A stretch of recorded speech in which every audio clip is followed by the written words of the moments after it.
Hey, what's up, y'all? It's your host of the Wiretap, Tony, and I'm back with episode 7. Today I'm alone, but I'm fine with that because I started this show alone. And today it's kind of interesting for me because it kind of hits home again. I love my show. I love the conversations I've had with the people, and we're going to continue to have people on the show. That has been the motive behind the show and why I pod. I always wanted to be able to tap in with the community and express, certain perspectives and everything like that. So we're going to always talk to the community, and let's start the show. 6 figures in, finally getting some wiggle room. Need more Lexus in the whip, in the house with some bigger rooms. Sex, religion, politics, so 3 things will get you. Alright, y'all. It's the wild tax. Like I said, tonight, episode 7, we are here to discuss 2 things. Take a break, discuss another 2 things. I'm not trying to keep y'all here long. I guess the first thing I want to speak on is the Joe Budden and Candace Owens interview. I have realized that I have to stop falling for the headlines. And when I say that, I'm saying that because I found myself ironically agreeing with a lot of the things that Miss Owens was saying. Now, for those who aren't familiar with Candace Owens, she is what's the term? Right-wingist? I think that's the term. Anyway, she's a conservative. And she's like a hardcore conservative. But the interesting part is she's black. And in the media, they have portrayed Miss Owens to be somewhat of a coon. Right? Parading around for the white man. That's how they perceive Miss Owens. Now, prior to watching Joe's interview, I wasn't her biggest fan. I'm not going to say I hated the lady, but I definitely did not like her. I'm not saying I wouldn't help a black woman in need, but when it came to the way she think, the propaganda she spews, everything, I just didn't like her. But after watching Joe's interview, a lot of my perspectives about her changed. And like I said, I fell for the headline. The thing they snatch to get views or to have you look at a person a certain way. And interesting enough, a lot of her thoughts or the way she think, I have similar thoughts as well. I don't even identify with a political party. I gave up on Democrats years ago. But I'm kind of in a space where I support the political party that supports me and my situation, right? I have a family. I have things to take care of, people to take care of.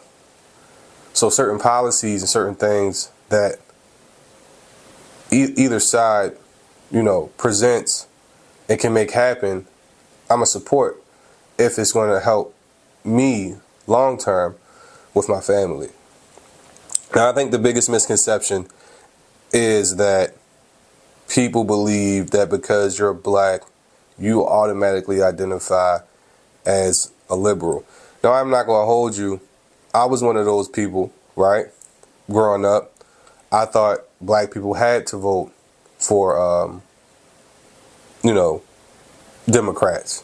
Not had to, but I thought that they were the ones that supported us, right? And the other side didn't. I thought the other side just didn't like minorities as a whole. Or at least that's what it was,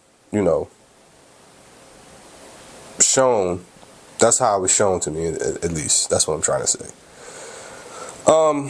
It wasn't until about maybe 4th grade that I found out that Republicans were the ones who actually, ended slavery. I don't want to say free because technically we're not really free of it all. But I did realize at that point that my mind needed to expand, and maybe certain things that I thought were right were actually right, and certain things that I thought was wrong was actually wrong. I guess life is all about perceptions and how you navigate through those perceptions. But like I said, the interview was very interesting, and I did find myself agreeing with some of her thoughts. I think one of the biggest takeaways from that interview for me was when they kind of got on the subject of where we lost our morals as a generation. Now, I don't know the term. I'm not familiar with the term, but I know there is a term that describes how every generation will let go of certain morals, values, and principles from the previous generation. I'm a millennial, 34. I grew up a certain way. I think my generation was probably the last generation to really kind of feel the brunt of reality in a sense. And I'm not saying people don't feel the brunt of reality, but I think there was a time and period where you could tell it like it is and not be demonized for it. But now, I don't see it that way. I see people kind of hiding behind political correctness, right? I see people kind of hiding behind political correctness because we are now in a society where speaking your mind can essentially get you fired, or you could lose friends, family, right? Who wants to be ostracized? Nobody wants that. Nobody wants that. But again, what was interesting from that part of the interview, Joe and Candace were trying to find the beginning point of when becoming promiscuous was cool. And don't get me wrong, and I'm going to say this for lack of a better word, hoes have always been around. Hoes have always been around. Since the beginning of time, there have been hoes. That's just what it is, right? There are people who are out here, women, even men. Men are hoes too. Let's not be sexist. But there are people out here who do things to be able to afford a certain lifestyle. You know what I'm saying? Like, there are certain people that will go above and beyond, that will escape their morals or principles or values to achieve whatever that item, lifestyle, whatever the case may be, whatever they're trying to do, people will do it. There are people that will do it. I guess it's no different from somebody stabbing you in the back or something, right? Well, it is different, but you get what I'm saying. So they kind of pinpointed that the popularity in being a hoe kind of started around maybe 2014, but the one person that really popularized it was Amber Rose during the slut walk. I don't have much to say about the slut walk. I didn't watch it. I really didn't keep up with it. You know, it was good for them. You know, everybody has rights. Everybody should be able to experience a level of security in this country. I think if you're an American, anywhere, I don't even think if you're American, I think anybody should be able to feel safe being themselves. But to me, it's like, where do we draw the line? Right? Where do we draw the line in what's morally acceptable and what's not? Now, I'm not trying to really dive deep into that aspect of that conversation, but what it did was it gave me a perception. I don't want to say perception. That's the wrong word. Not perception. What it did was it gave me a different outlook on different generations, right? It kind of made me think like, wow, there was a time and period where being a hoe was like, oh, you know what I'm saying? Or just anything. It's certain things. It's not even just that. It was certain things like, you know, like me and my best friend was talking earlier. Shout out to D. I said, when I told her about the conversation that they were having, she was like, yeah, that was a point in time where being a side chick was like, now it's cool. It's cool to be a side chick. For some people. Not all people. Or women. Let me say women. And men. It's like, yo, when you think about it, I think that aspect of life has always been around. Like, I don't think there's ever been a time where men and women didn't cheat. But what I think happened was people didn't allow themselves to get caught. Or they didn't embarrass their partner. Well, I can't even say embarrass, because you cheating essentially is you embarrassing your partner. Just maybe not in the public eye. Let's put it like that. They didn't embarrass their partners in the public eye. But it's always been around. It's never been not around. But again, that conversation just led me down a rabbit hole of like, damn, was my generation really the last generation that had morals? Right? I'm talking about there were certain codes and ethics we stood on that some of us still stand on today. Now, with social media being, you know, what it is and what it did, you know, it allowed people to be themselves, essentially, right? It allowed people to kind of get out there, and you started finding your community, your tribe in certain areas. You know, if you was that weird kid in school who liked anime, you found people who looked like you. That was the most important part of it, though. Like, people who looked like you that liked anime. And you realized that it was okay to like anime. But then along the lines, it started getting weird, right? We started seeing more and more people kind of do things that some of us didn't subscribe to. And that's all in fairness, you know what I'm saying? Like, I'm not looking on certain pages. I'm not going down certain reels. You know what I'm saying? I'm not looking at some of that stuff. Anyway, but what I think it did, it just normalized things. And I'm not saying you shouldn't feel safe being yourself, but I think it's a time and place. I think trying to force feed people to accept anything is the wrong way of going about it. Now, what I don't subscribe to is people being hurt behind their beliefs. You shouldn't be hurt. Because for me, it's like, it don't bother me. What am I about to be upset for? As long as it's not hurting nobody in my family, messing with my money or my peace, why do I care? I don't care.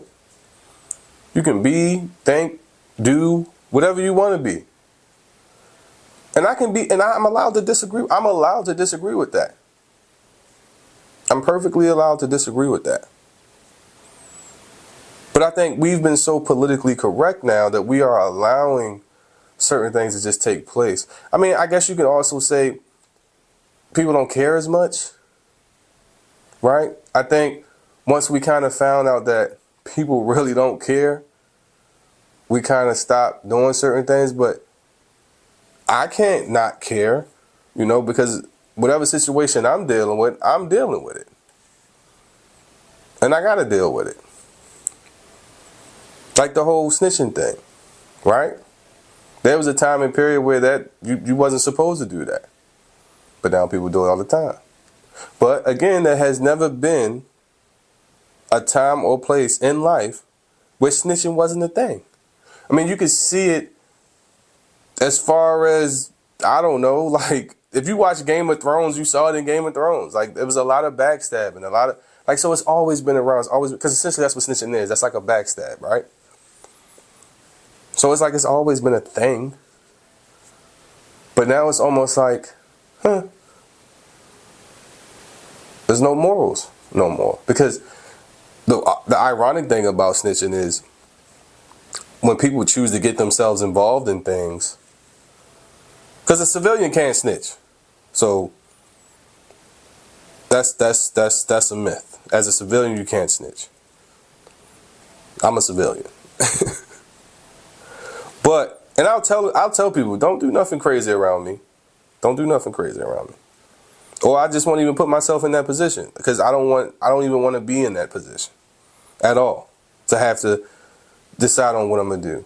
Now, if I got myself involved in something, that's different, right? Because I chose to be a part of something. But nowadays, people don't do that no more. Whether it be the crime element, the work element, because it's all that stuff ties into every part of life. Don't let people tell you that that's not a part of that. All that stuff, that applies everywhere. But again, the moral compass is gone almost, essentially. You know, I see, in my profession, I see a lot of kids crash out. And it's sad. It's really sad. I see a lot of kids crash out. And that's because they don't have a code or a moral compass. No one is guiding these children to not do some of the dumb shit that they do. A lot of situations can be avoided, right? A lot of shit can be avoided when you really think about it. Certain things you got to kind of stand on business on. I get that. As a man, I get that. But some things you just don't even put yourself in. Or you got to think them through. But, you know. But to get back to my point, that was a little rant. Yeah, we don't have no moral compass. Everything is cool to do now. It's cool to be, you know, just out there. Right? Which I think is kind of ironic in itself, because I feel like we should save certain pieces of ourselves for partners that we're going to go through life with. I feel like social media shouldn't continuously always get the best side of you, or should be the first place you go to express whoever you are or becoming. I mean, granted, I think once you get to that point, you can express it, but certain things should be reserved for your privacy. Certain things should be reserved for your privacy. But some people don't say it like that. Some people just want to go to social media and tell them everything. Don't get me wrong, I like sharing stuff on social media too. I'm a big social media user. But I won't ever let social media compromise my moral compass. I'm not chasing anything. You know, I do this show because this is what I like to do. You get what I'm saying? I realized I kind of got caught in that loop of wanting to see the numbers, wanting to get the accolades and all that stuff. But ultimately, I just wanted to get back to talking. That's what I like to do. And like I said, we're going to still have people on the show. People are going to come by. We're going to still talk. Because I like to exchange, you know, thoughts. Well, in other news, I don't know if you guys have been watching, but they plan on banning TikTok if they don't sell. And I'm really not opposed to that idea.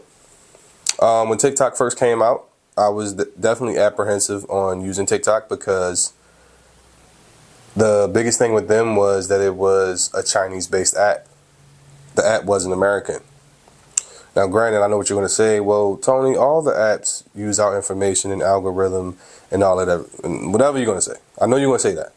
And that's very true. But they're American. I live in America. Makes sense to me.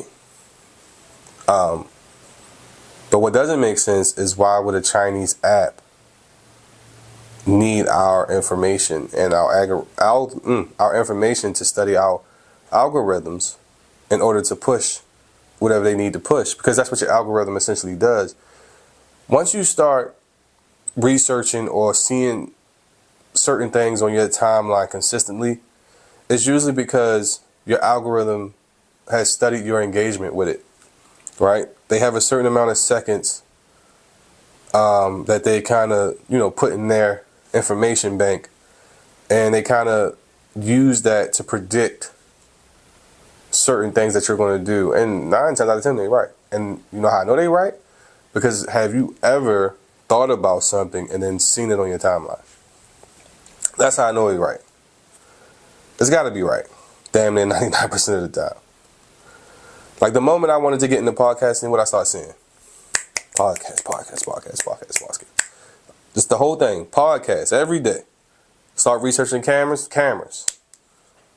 And then it was a particular kind of camera that I really want, which is a Sony. But I love my Lumix. It does the job. But I want that Sony. And of course, naturally, what do I see? Sony. Everywhere. Saw Sony. And I'm like, yo, they really try and push this on me. Pause. But that's what your algorithm is going to do. That's what it's going to do. It's going to push whatever you're into. So if you are someone, let's use a liberal. If you are a hardcore liberal, that's all you're going to see. If you're a hardcore conservative, that's all you're going to see. That's why when Trump was in office, we started seeing an increase in, racial crimes, because depending on what Democratic Party you identified yourself with, right, your algorithm, that's all it's going to feed you. So if you don't like one side, you're going to constantly see things that you're going to be like, oh, they're stupid, they're dumb, right? The algorithm is always going to push that to you. It's always going to push this narrative, because that's what you engage with. So, of course, naturally, what happens is you start to hate the other side. Matter of fact, it's a great documentary on Netflix called The Social Media Dilemma that describes a very incident that happens in another country where the political parties use Facebook to push their content. And I think it ended up starting a civil war, which I think eventually may happen here in America. I don't know if I'm going to be around to see it, but if we continue to go the way we're going. And again, we don't live in China. What they need our stuff for. What most people don't know is that in China, right, their TikTok users, they are only privy to positive things. They only get to see educational things, creativity, science, happy music, home decor. But here, whatever I'm into is what I'm going to see. So if I'm in a space where I kind of don't like a certain side, and I keep looking at things to justify why I don't like that other side, or why I shouldn't like that other side, that's what's going to happen. And then what happens is it persuades my perception. And my perception is how I live in my reality. And if I feel threatened, or if I feel like someone or something is going to come and take what I worked hard for, what do you think is going to happen? That perception, that is my reality, changes my habits, which then creates my actions. So that's why I have an issue with TikTok. And don't get me wrong, I'm a TikTok user. I like TikTok. But, and I guess you could say I sound like a hypocrite in all of this, but I needed it to kind of push my show. I saw that I could do better on TikTok than I could on the other app. But then I started doing better on the other app. So I rarely use TikTok now, only to push my podcast. But outside of that, I knew what came with it. I knew that there was a chance that, or not even a chance, that they have my algorithm, which is just studying your habits. And like I said, predicting what you're going to do. Like I said, anytime you see that item that you thought about, your algorithm already knew that was coming.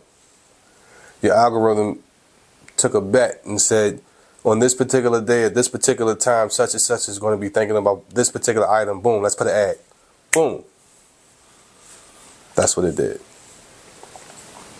So, again, I'm for the ban.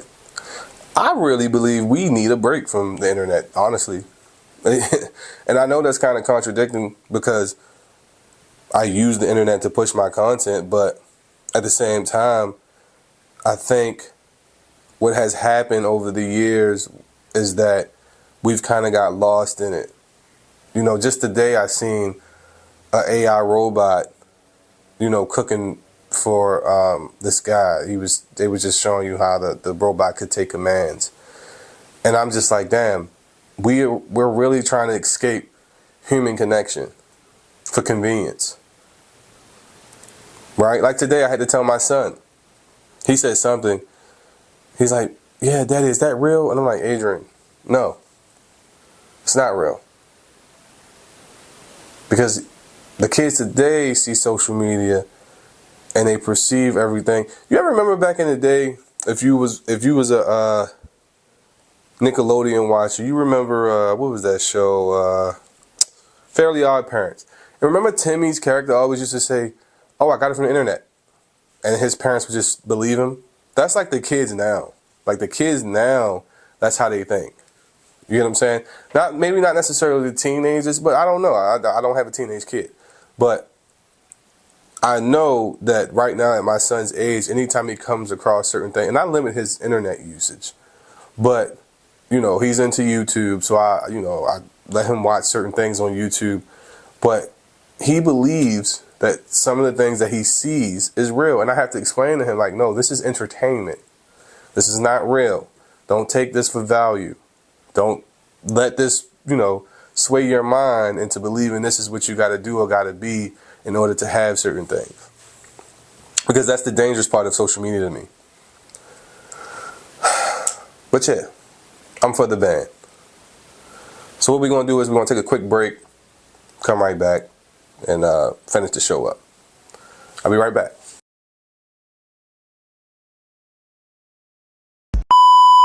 All right, y'all, we back. And I was getting kind of deep on that last one about TikTok. Again, just use it wisely, as you should with the internet in any possible way. I always take my information from the internet with a grain of salt. There was another point I wanted to make before I kind of got off this train. You know, a lot of you conspiracy people, I get it. You don't trust the government. I completely understand.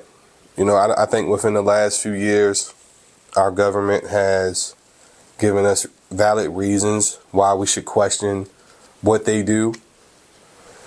But at least make the conspiracy believable. Now, what I didn't like from the conspiracies that I was seeing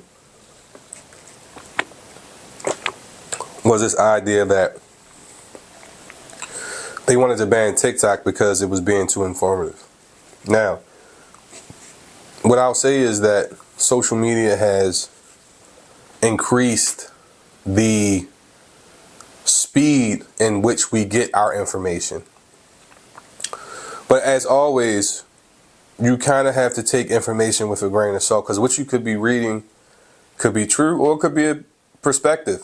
You know, the only thing that to me that's solid is math, right? Because I can do that on my hands. You know what I'm saying? 2 plus 2, that's 4. 1, 2, 1, 2, 4, right? 5 and 5, 10. 5, count it up, 10, right?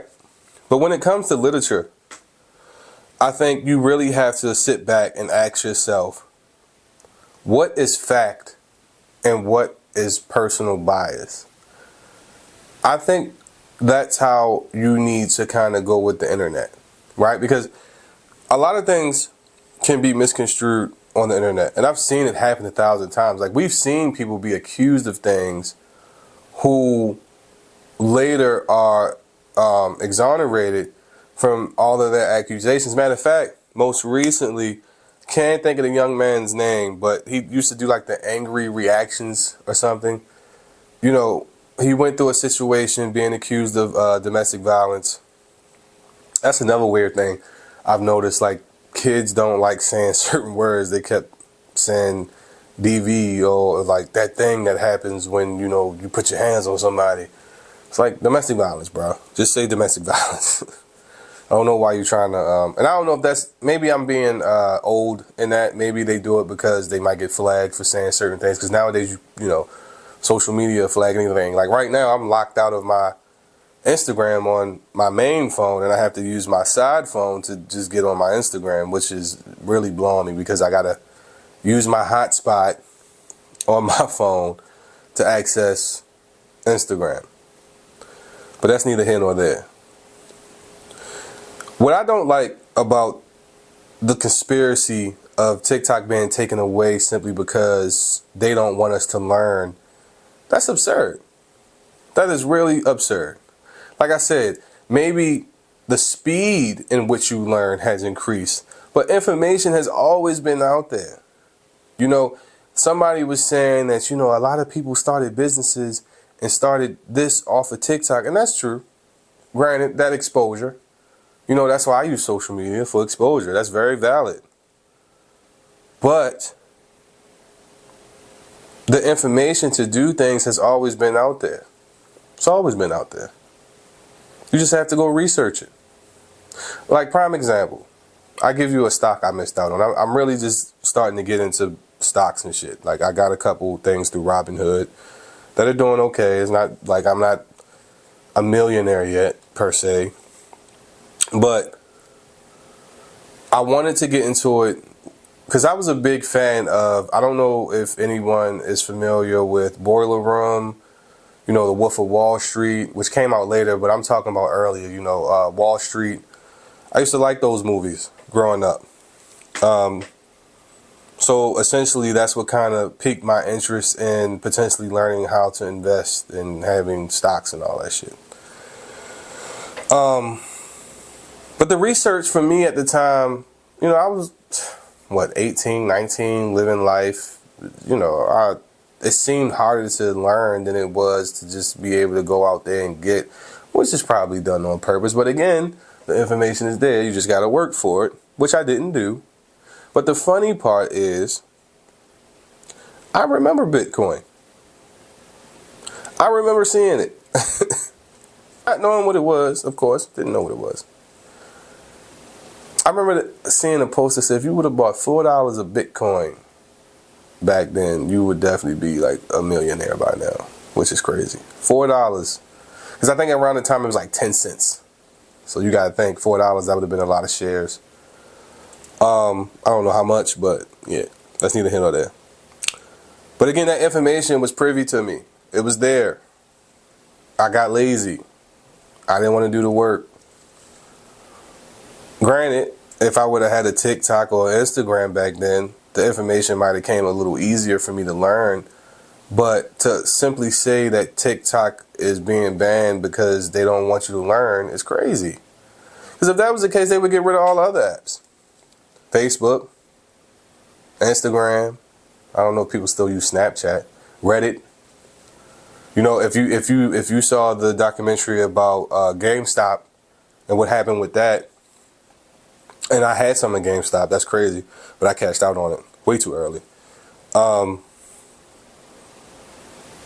Reddit is what kind of pushed that, right? Reddit, Twitter, all those places. Well, when it was Twitter, that community kind of put that money behind that to do what it did. I can't remember exactly what they did. I saw the documentary a long time ago, but I know for a fact social media is what caused that, you know, GameStop stock to shoot through the roof. So essentially, if they wanted to, you know, rid us of access to information, they could. Just get rid of the apps. Matter of fact, just get rid of the internet. If that was the case. I think what people are afraid of is not being able to get the information easy. Right? People don't really want, like, me and Jerm was talking about this, about how people want the conveniency of being told. Like, and we got on this conversation because a question was asked, not by me and him, but a question was asked. And he said, your phone is in your hand. And don't get me wrong, I've been one of those people before where I asked something that I could have simply just opened my phone, Googled, and found. But I guess the convenience in just being told is what I wanted more of. And that's what I think a lot of people are afraid of. A lot of people just don't want to have to do the research. They just want to be told. You know what I'm saying? And like I said, all the information that comes out through these apps, you can't really take for face value because you don't know what these people telling you. You really don't know. Sometimes these people can be misleading just to get the likes and the clicks. You know, like, what did I see today? That was, man, I can't even remember what I saw, but it was crazy. I was like, what? It was something on Facebook about, damn. I can't remember, guys. But I just know the post was just so out there, and I was like, it's no possible way. Like, 1,000 people are liking this post and agreeing with this person and the whole nine. And I'm like, if y'all would just do y'all research, you would just know for yourself. But you're going to let this man tell you. To me, what sounded absurd, you're going to let him tell you and not do your own research. And that's kind of where we at with it. And I think that's why people don't want the app to go. Because they feel like they're going to lose out on information that they really have access to if they would just pick a book up. You know what that saying is? The best way to hide something is in a book. Because people don't want to do that. And like I said, I'm not above it either. I've been in that spot where I didn't want to do the research and I wanted somebody to tell me the answer. That's just what it is. You know what I'm saying? Human nature. But yeah, I'm off the TikTok thing. Like I said, either way, we'll survive. We'll survive. I guess my next topic, which I was thinking about earlier, was, and I'm trying to say this without being disrespectful, right? I'm trying to say this in the best possible way because I realized on this journey of creating my content that sometimes you hit a space where you don't know what the fuck you're doing, right? And you're listening to other people tell you an idea of what to do, but essentially, I don't think anybody knows what to do other than outside of staying consistent. I guess my point is, if you have a dream or you're trying to become something, do it on your time. There are going to be people who support you, who do hold you accountable, but only you understand why you're doing what you're doing. You're right. You can't let people make you feel some kind of way because you're not moving at a pace that is essentially their own. You gotta move at your pace. If you feel a need that you gotta step back, step back. If you want to push more, push more. If you want to push hard for the next 16 weeks and then take another 16 weeks off and then come back and push another, do it. Because only you know what you're doing. I don't think anybody has a concrete blueprint on how to make it in any of these games that we trying to step into. We just know we want to do it. wish I did have a blueprint on how to take my podcast and make it a multi-billion-dollar company. I really do. But it's not. My time is my time. You know, one of my favorite podcasters who's no longer with us, rest in peace, Kevin Samuels, you know, he was doing content for 10, 12 years before he actually had his moment of fame. And just for the record, the clip that made him viral was definitely not with him and a woman. It was him beefing with a dude on the phone.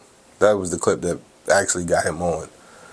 I think people, when they saw him holding a man accountable, I think a lot of people ran to that thinking that it was about to be Derek Jackson's situation, in my opinion. And when they found out it wasn't, boy oh boy. But again, just keep going. Whatever it is you're doing.